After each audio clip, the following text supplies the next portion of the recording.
At 3 a.m., the restaurant kitchen was supposed to be silent, but the undercover boss, disguised as a new trainee, walked in to find the lights on and the rhythmic sound of a knife hitting a chopping board. He paused at the doorway, unsure if he should interrupt, but curiosity pulled him forward. There, standing alone with her apron slightly stained and her hair tied back in a messy bun, was the young chef everyone simply called Mara. She didn't notice him at first. Her focus was locked on the vegetables she was chopping, carrots, onions, peppers, everything neatly arranged in bowls as if she were preparing for a full day's service hours before anyone else arrived. He watched her for a moment, surprised that someone so young would be working at this hour. This was not part of his plan. He had come undercover to learn why the restaurant's performance had dropped at night, but instead he had stumbled across an employee working silently, obsessively, long before her shift. When she finally noticed him, she flinched in surprise, her knife almost slipping from her hand. He quickly apologized, pretending to be another confused trainee. She offered a small, tired smile, but her eyes looked like they had not known real sleep in weeks. He asked why she was working this early, but she dodged the question with a shrug. Just needed to get a head start, she said, her voice calm but her hands moving with mechanical speed. The boss noticed the bandage on her finger, the slight tremble in her wrist, and the faint bruise on her arm, not injuries of abuse, but marks of someone who worked far beyond her limit. Every movement told a story, fatigue disguised as discipline, stress disguised as commitment. He offered to help her chop, even though he already knew how. He wanted to see how she would react. She hesitated but handed him an extra knife. As they worked side by side, he noticed she moved like someone who had learned by necessity, not by formal training. Her cuts were precise, but her technique lacked the polish of culinary school teaching. Instead, it carried the rough beauty of survival. She wasn't doing this for passion alone. She was doing it because she had to. A sudden thought crossed his mind. Why was someone with such skill and drive not in culinary school? Why wasn't she climbing the ranks of bigger kitchens? Why was she awake at 3 a.m. in a mid-range restaurant, chopping vegetables before dawn? His curiosity deepened. When he asked how long she'd been doing this, Mara paused for the first time. She placed her knife down gently, almost too gently, and took a deep breath. Most nights, she said, since last year. She didn't explain further, and he sensed that pushing her would only make her close off. Instead, he changed the subject, asking her about cooking, her favorite dishes, and who taught her. Her face softened slightly as she talked about her grandmother, who had raised her and taught her how to cook when she was only 8. He could see the warmth in her eyes whenever she mentioned her, but whenever the subject touched the present, the warmth disappeared. As time passed, the sun began to rise, casting a pale glow through the small windows above the stoves. Other staff started arriving, all surprised to see the new trainee and Mara working together. A few greeted her warmly, but some exchanged knowing looks, as if they were used to seeing her drained and overworked. One whispered to another, "She's here again. Poor girl will burn herself out." Mara didn't react, but her shoulders stiffened for a moment.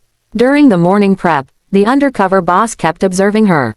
Despite exhaustion, Mara never complained. She checked ingredients, cleaned stations others forgot to clean, and helped new staff without a hint of irritation. Her dedication was genuine, but there was something else behind it, something heavier, something that seemed to chain her to this kitchen.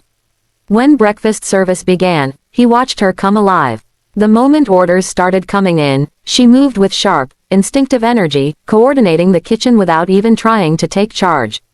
Other cooks listened to her because they trusted her judgment, not because she demanded it. She didn't seek attention or praise, she simply worked, guiding the flow of the kitchen as naturally as breathing. Throughout the day, he saw moments that revealed her character. How she quietly gave a free meal to a dishwasher who hadn't eaten, how she stepped in for a waitress who felt faint, how she apologized for mistakes that weren't hers just to avoid conflict. Each act made the boss more certain. This girl wasn't just hardworking, she was carrying a burden far bigger than her age. By the end of the shift, her energy was fading. When the kitchen finally quieted again, he approached her gently, trying once more to understand why she pushed herself so hard. She just gave him a sad smile, wiping her hands on her apron. "Some people chase dreams," she whispered, "some people chase survival." It was the first time she hinted at the truth, and it left him speechless. That night, after she left the restaurant, he knew one thing with certainty: this young chef wasn't skipping college out of laziness or lack of ambition. Something deeper was happening, something painful enough to keep her chopping vegetables alone at 3 a.m. And he intended to find out what it was. The undercover boss could not stop thinking about Mara after that exhausting first day. Her quiet strength, her tired eyes, and that single sentence she whispered before leaving, "Some people chase dreams, some people chase survival," stayed with him long after he returned to his hotel. He had gone undercover expecting to solve operational issues, not uncover the silent suffering of an employee who worked harder than anyone should have to. The next morning, when he entered the kitchen disguised again as the new trainee, he scanned the room immediately. Mara wasn't there. For the first time since he had arrived, the kitchen felt strangely incomplete. But then, 20 minutes later, she rushed in carrying a small bag, her hair still damp from a quick shower, and her apron folded under her arm. She apologized to the other chefs for being late, even though she was right on time. No one scolded her, yet she looked guilty, as if she were used to being blamed. The undercover boss watched every detail, trying to piece together the life she hid so fiercely. Throughout the morning, he noticed more signs. She flinched whenever her phone buzzed. She excused herself repeatedly to answer messages, returning more tense than before. The dark circles under her eyes looked heavier today. When he gently asked if everything was okay, she brushed it off with a forced smile, but her voice cracked slightly. It wasn't the exhaustion of long shifts alone, something else was draining her. Later that day, during a short break, he found her sitting outside on a crate near the back door, staring at her phone with worry etched across her face. He approached quietly and asked if she wanted company. She nodded, though she didn't look up. A moment passed before she said softly, "Do you ever feel like you're running out of time?" He didn't answer immediately, sensing she wasn't asking rhetorically. She didn't reveal anything more. Instead, she stuffed her phone back into her pocket and hurried back inside, once again burying herself in work. But the boss felt a growing urgency. Something was seriously wrong in her life, something she wasn't ready to say aloud. The turning point came later that evening, after dinner service. The staff was cleaning up, and Mara was scrubbing a large pot by herself. Her hands were trembling again. The boss noticed her stop suddenly, biting her lip as if fighting tears. That was the moment he knew he had to understand her story. So he offered to walk her home, pretending he lived in the same direction. She hesitated, but exhaustion finally softened her defenses. They stepped out into the cool night, the city quiet around them. She walked fast, as if time were chasing her. After a few blocks, she paused in front of a small, run-down apartment building. She looked embarrassed, as though she wished she could hide it. Before he could say anything, a faint coughing sound came from one of the upper windows. Mara froze. "That's my mom," she whispered. Her voice was suddenly small, like a child's. She explained that her mother had been sick for months, some days unable to walk, some days unable to breathe without help. Mara worked extra shifts to pay for medication, missed sleep to handle everything alone, and woke at 3 a.m. to prepare her kitchen tasks because she had to spend afternoons taking her mother to appointments. She had been accepted into culinary school 2 years ago, but after her mother collapsed one night, she withdrew from the program the very next morning. She spent her entire savings on hospital bills. As she spoke, tears slowly filled her eyes, but she continued talking, as if she were finally releasing a burden she had carried too long.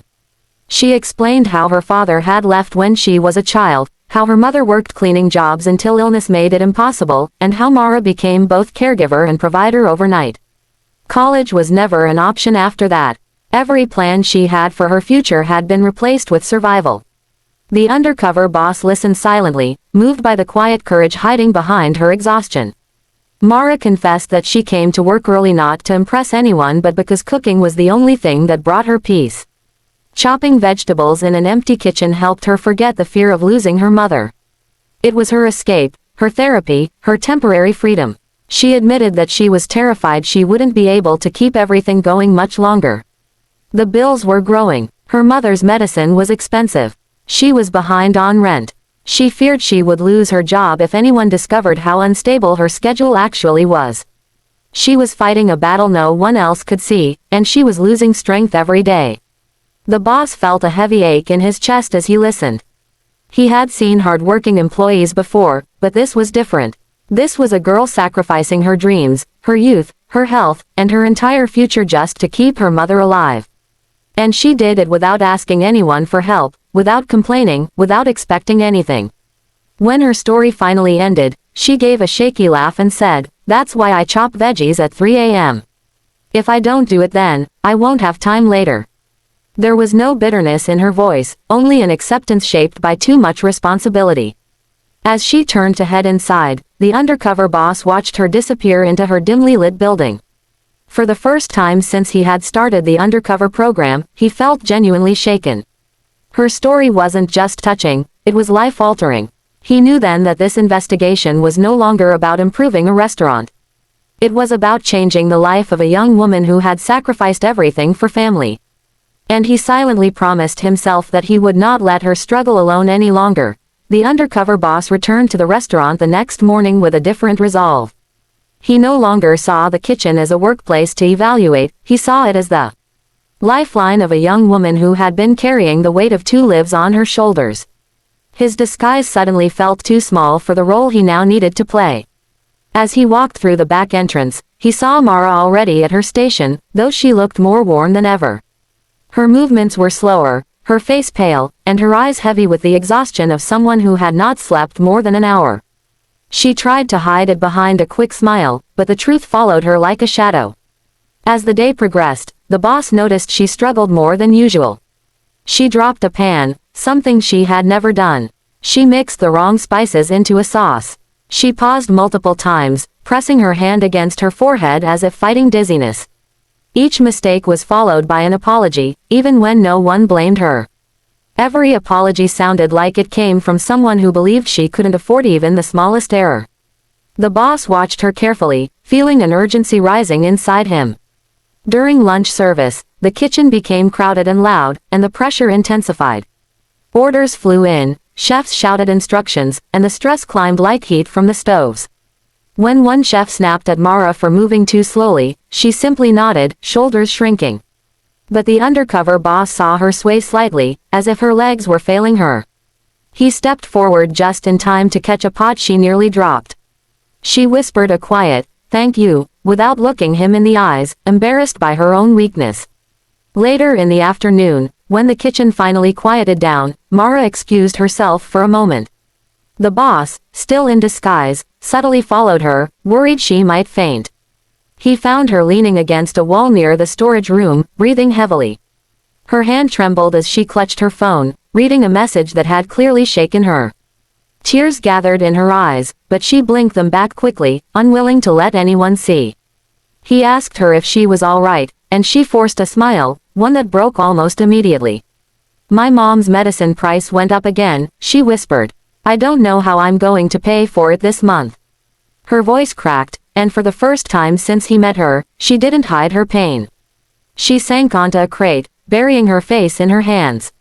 The boss wanted to tell her who he was, wanted to promise her help, but he couldn't yet. The show's rules required the reveal to happen formally. But all he could think was that this girl had been dealing with hurricanes alone while pretending she only faced rain. He sat beside her, quietly offering comfort without revealing the truth.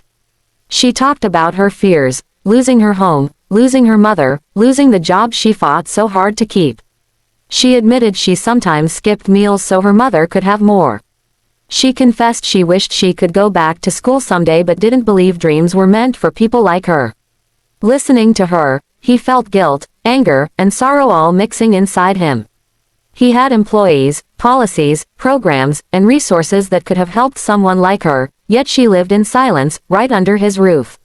When she left the storage room, wiping her cheeks and pulling herself back together, he saw her transform once again into the strong version of herself she showed the world. It amazed him how someone so young could break and rebuild herself in the span of minutes. She returned to work as if nothing had happened, her steps steady despite the weight she carried.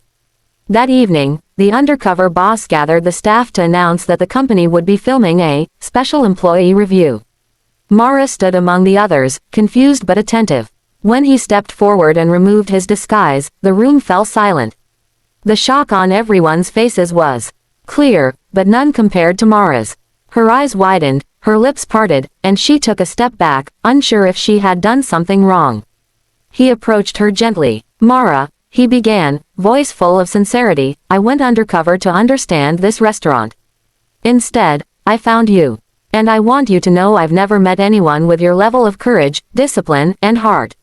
She stood frozen, eyes glistening with tears waiting to fall. He continued, telling the whole staff about her 3 a.m. prep, her mother's illness, her sacrifices, and her strength. Mara lowered her gaze, embarrassed by the attention, but the room watched her with new respect.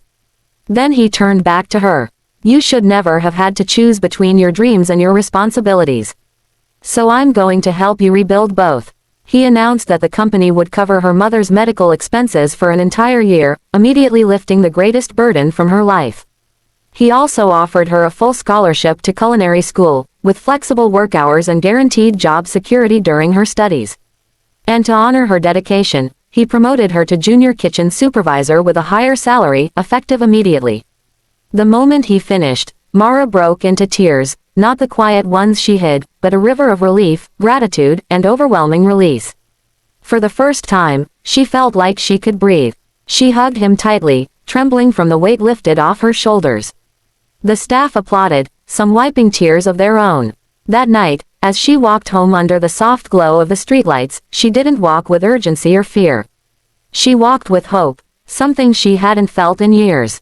The future she thought she had lost forever was slowly unfolding in front of her again.